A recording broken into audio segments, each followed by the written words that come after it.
बीते दिनों फ्लाइट की इमरजेंसी लैंडिंग से जुड़ी खबरें चर्चा में रही। हुआ ये कि पाकिस्तान के कराची में 2 इंडियन फ्लाइट्स की इमरजेंसी लैंडिंग करानी पड़ी थी। वहीं भारत में भी कुछ इंटरनेशनल एयरलाइंस के विमानों को अलग अलग शहरों के एयरपोर्ट पर इमरजेंसी के चलते लैंड कराना पड़ा।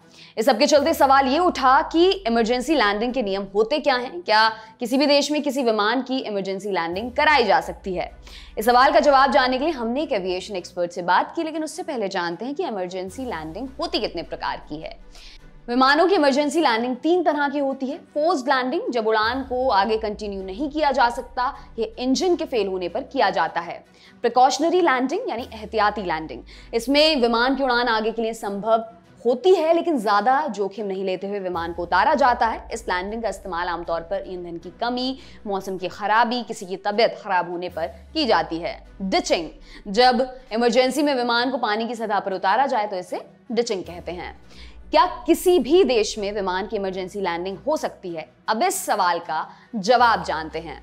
Defence and security analyst wing commander Praful Bakshi ने बताया कि कोई भी देश किसी इमरजेंसी लैंडिंग को मना नहीं करता। अगर फ्लाइट को लेकर कोई इमरजेंसी है, लोगों की जान को कोई खतरा है, तो नियम के मुताबिक कोई भी देश इमरजेंसी लैंडिंग के लिए मना नहीं करेगा। उन्होंने हमें बताया इसमें 2 स्थितियां हैं। पहला ये कि एक देश ने किसी एयरलाइन को अपने देश के ऊपर से गुजरने की मंजूरी दी है।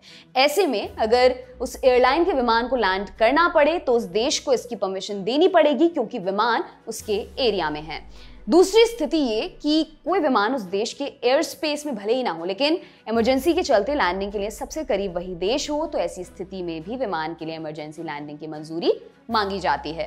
संयुक्त राष्ट्र की एक एजेंसी है इंटरनेशनल सिविल एविएशन ऑर्गेनाइजेशन। इस काउंसिल का एक अहम नियम यह है कि कोई देश किसी भी स्थिति में किसी दूसरे देश की फ्लाइट को लैंडिंग से मना नहीं कर सकता है। अगर कोई इमरजेंसी है तो फिर जिस देश के एयर स्पेस पर विमान मौजूद है, उस इलाके के एयर ट्रैफिक कंट्रोलर का जिम्मा होता है वो प्लेन को सुरक्षित रास्ता मुहैया कराए। जब एक विमान एक देश से दूसरे देश में उड़ान भरता है तो उसके रूट की जानकारी संबंधित एयर ट्रैफिक कंट्रोलर को होती है कि कौन सा विमान किस वक्त उनके एयर स्पेस से गुजरेगा। इसकी क्लियरेंस पहले से दी जाती है।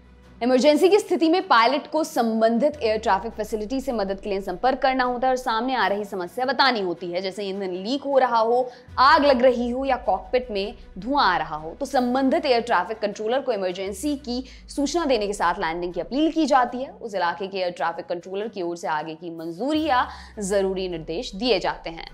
क्या इमरजेंसी लैंडिंग के लिए मना भी किया जा सकता है?